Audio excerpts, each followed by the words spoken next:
What's up, guys? Welcome to my YouTube channel. My name is T. If you're new, what's up, y'all? And if you are old, what's up, y'all? Thank you for coming back. All right, so make sure you like, subscribe, and hit the notification bell. So you've seen the title. I'm jumping right in it. Should you do the gig economy as a business? Listen, y'all, I can't tell y'all what to do. I ain't no financial advisor. I'm not a CPA. I can't tell you what to do with yourself or with your business. None of that. I can't tell you. But what I can do is share with you what I do, okay? And what I do is I do everything as a business. Everything, okay?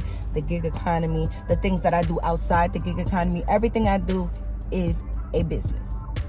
Point blank, period. Even the car that I use to do the gig economy in is through a business. I bought that car with my business.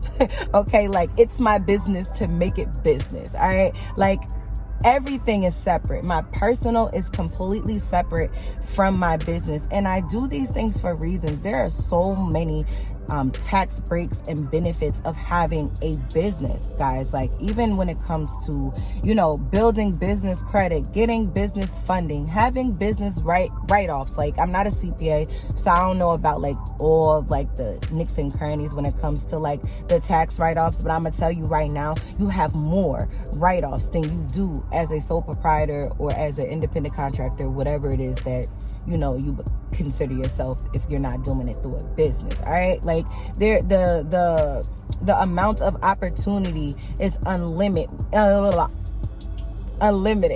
when it comes to doing it as a business. All right, now I do want to say a few things. I know it can be said, hey, the gig economy is unreliable, it's not stable, it's not sturdy, right? It's not consistent. You can get deactivated at any given moment with this. Why would you do it as a business? And though those things are true, but y'all gotta think about it like this. Anything that you're gonna do as a business can be unstable and sturdy. You taking a risk with any type of business that you open, point blank, period. And at the end of the day, yeah, you can get deactivated from Instacart. Yeah, you can get deactivated from Doordash. You get deactivated from any of these platforms. But what you can't get deactivated from is your business. You know what I mean? And you can do multiple things. Even if you decided like, I don't want to do Instacart no more. And you done did this for, let's just say 6 months to a year. And you did it as a business. You build business credit. Now you can literally like change this business around. And you can use that business credit as funding to go and do something else with it, or you could just sell your business,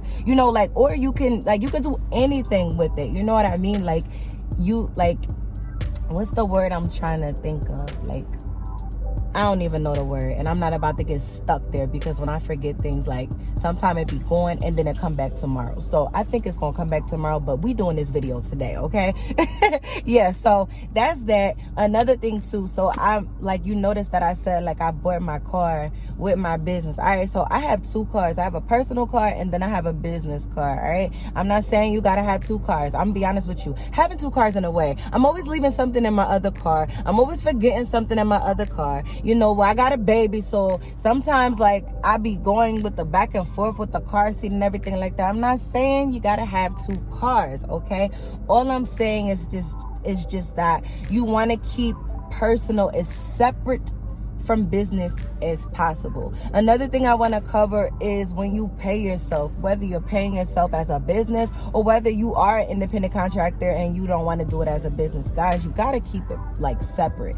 Okay, you don't have to, but I highly recommend you keep the money that you're making separate from the money that you're actually going to take. All right, so I really believe that if you're going to do it personally, that you should have a whole nother bank account that's separate, and your funds go there, and then you take what you want to take and pay yourself. I also recommend that when you are paying yourself or you are taking the money, guys, don't blow through all the money. You gotta kind of sort of make sure you have some to the side, because the gig economy slows down during certain seasons. The summer is one of them. Another thing is what happens if something happens to you, or you get into a car accident, or anything. You want to take a day off, you want to take a break, you want to take a month off, a couple weeks off.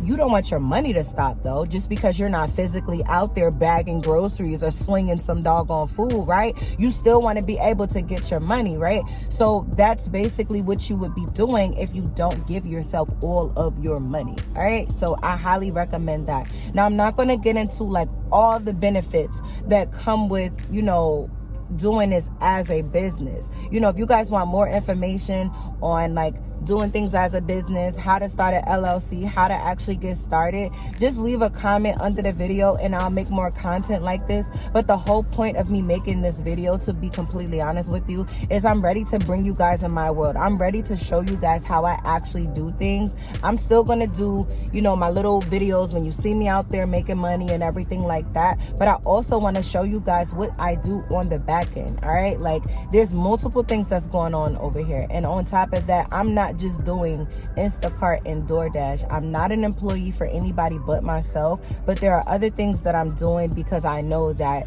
you know, what we doing is risky.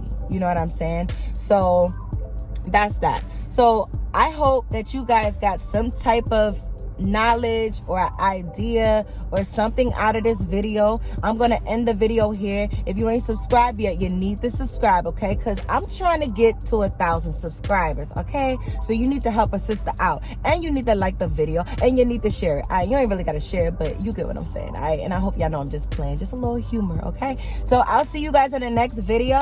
I'll see y'all later. Bye.